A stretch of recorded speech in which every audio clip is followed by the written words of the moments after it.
Hey everyone, this is George from DinosaurGeorge.com, answering the questions I get from around the world. Before we get started, the highlighted item for this particular video is item number 3907. This is a Saurophaganax claw with a claw covering on it. This is pretty cool. A cast replica is where we take the real fossil and we pour liquid rubber on it, and then we make a mold. And from that, we pour numerous casts. So those are actual copies of the exact replica, or the exact fossil. But in this particular case, we've sculpted onto this the fingernail covering that would have covered this particular piece. Now, I say we, not me, the people that did this. They took a real claw from a Saurophaganax, and then using modern birds as their basis for what the claw probably looked like, were able to put back on the fingernail covering. Now, when a dinosaur dies, the fingernail, made of keratin, same as yours and mine, when the animal dies, that covering decomposes, leaving behind just the bony core. But in this particular case, they've added that nail back on so you can see more what it looked like when it was alive. Now, this thing is a brute. This is a big piece. It's $32.95, so it's pretty expensive. But if you've got a collection and you want to add something really cool to it, this is a pretty awesome piece. This thing is heavy, it's solid, it's not something hollow, it's not fiberglass. This thing is solid resin, and it is really nice, and it's hand painted, so it's really cool. All right, let's get into it. First, I'm going to answer a question I got from 4 different people, and that is, what is my opinion of the new Lost World movie that's coming out? Well, I've read a lot of comments from people within the paleontological community, and a lot of them are very upset because it's not scientifically accurate. I understand that completely. I do. I totally understand the frustration of a science that you study and then you see it portrayed in an inaccurate way. But I look at it from a different point, and that is, it's a movie. It's entertainment. It's not real. It's not a documentary.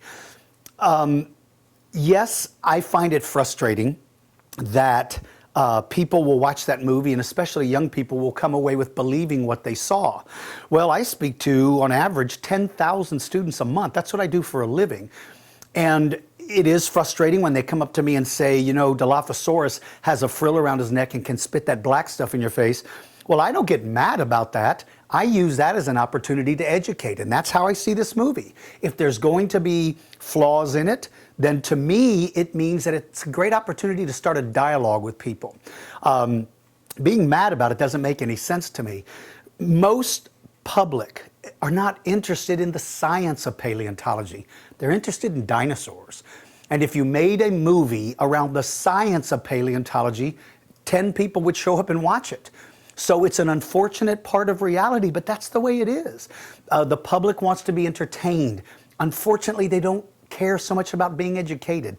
And so I understand their frustration that the movie is inaccurate, but again, I see this as a great opportunity to be able to start a conversation with the general public and get people more interested in dinosaurs, because that's the end result for me, is more people get interested in dinosaurs, and that ultimately leads to the support of the science of paleontology. So that's my opinion. All right, let's go into this one.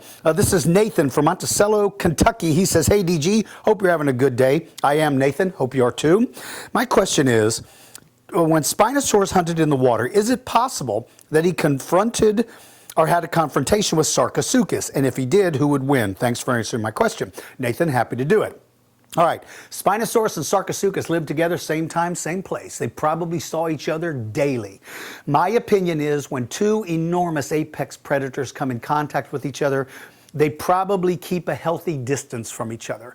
Meaning, you stay on your side of the lake, I'll stay on my side, and let's not ever meet in the middle.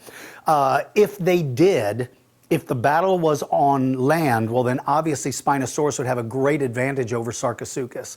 But in the water, Sarcosuchus has an advantage over Spinosaurus. So I don't know. I mean, different scenarios would get a different result. But I do think that these animals probably stayed away from each other. All right, Burat from Pasay, Philippines. Another person from the Philippines. I had somebody yesterday. All right. Hi, DG. Can you please get some insight on Alioramus, because it's a dinosaur I'm very interested in.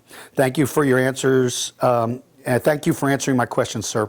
Well, Burat, thank you for referring to me as sir. That's certainly a respectful way, and I appreciate that. All right, Alioramus is pretty cool.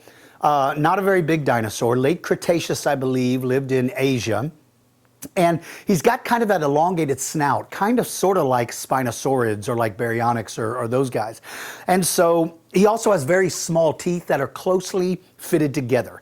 And when those things, to me, when you combine a long snout with closely fitted teeth that are small, that's indicative of an animal that hunts small prey. See, if you're hunting something big, you want gaps between your teeth with big, enormous, robust teeth, because you're interested in causing an enormous amount of damage. But when you've got a long, slender snout and your teeth are close together, that suggests that you're grabbing something that's more likely to get away. And that all adds up to fish, being a pescivore, eating fish. Now, Alioramus could take on a lot of animals. He didn't just live on a diet of fish.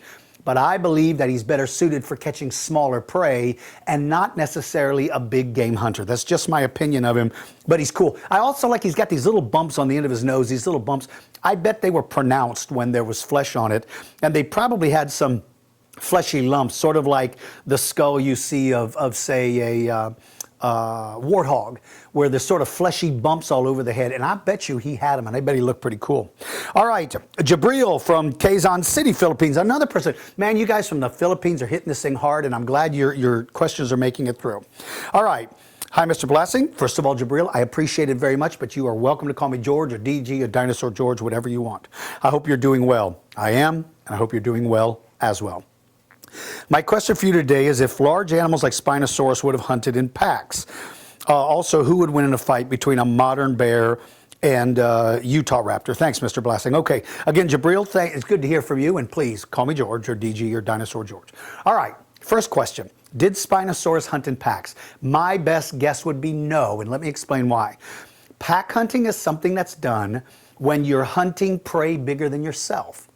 So if you are a lion and you're hunting zebras, you want to hunt together because it's more likely you can bring down a bigger prey item.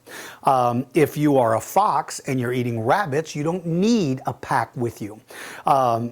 Spinosaurus is a fish eater. From all the science evidence that I've seen, he's a fish eater. He's probably a pescivore first and then maybe a carnivore after that, but he's mostly focusing on fish.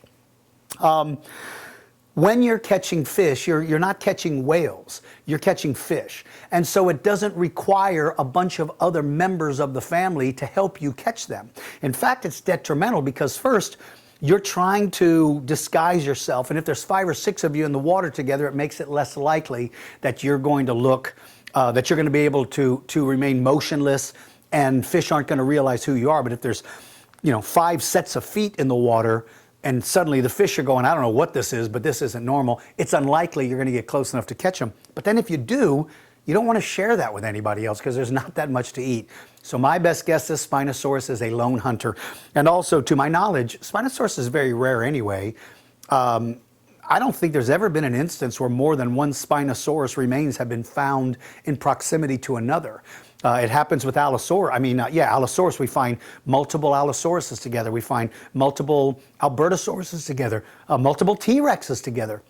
Those animals probably hunted in packs because they were big game hunters, not Spinosaurus. Okay, your other question, who would win in a fight between a modern bear and a Utah raptor? Utah raptor to me is certainly the most dangerous dinosaur that ever lived. He's got a relatively large brain. He hunts in packs. He's a relatively big animal. Massive claws on his hands, enormous killing claw on his foot. Whereas modern bears, their advantage would be that they have a much more advanced brain. But I think when it's all said and done, the speed and agility of Utah raptor would be superior to a bear, even bears as big as the grizzlies or the Kodiaks or the polar bears. All right. Now, Jose from Vitoria, Alva, Spain. Hey, Jose, I think you may be the first person from Spain that I've answered, I think. Hope you and your family are doing well. Jose, thank you very much. That's very courteous of you, and I hope you and your family and everybody's families are doing well. I have just one short question. What do you think about the Paleocene dinosaurs? Ooh, do I like this question. Okay, for those of you that may not understand time periods, we separate time by periods. The Cretaceous is the end of the Mesozoic age, and that's the age that dinosaurs go extinct. The next stage is the beginning of the Cenozoic era, and that is the Paleocene. Now, there's been reports over time that people have found dinosaur bones in layers that represent that time period. And scientists have always said, look, dinosaurs died at the end of the Cretaceous. The only ones that made it beyond are the birds, the avian dinosaurs, modern birds. But these guys reported that, no, they found duck-billed dinosaurs and some other dinosaurs in this layer. So there's two thoughts come to mind. First, is it possible that some dinosaurs lived beyond the KT extinction? The answer to that is yes, it's possible. But the second question is it possible that those bones weren't buried in that layer, but that erosion and flooding and subsequent reburial placed those bones in a different layer? Think about this. There was a guy that brought me once a fossilized baby dog. It was a little wolf puppy, amazing, all curled up in a little ball. And they had found this in Big Bend, Texas.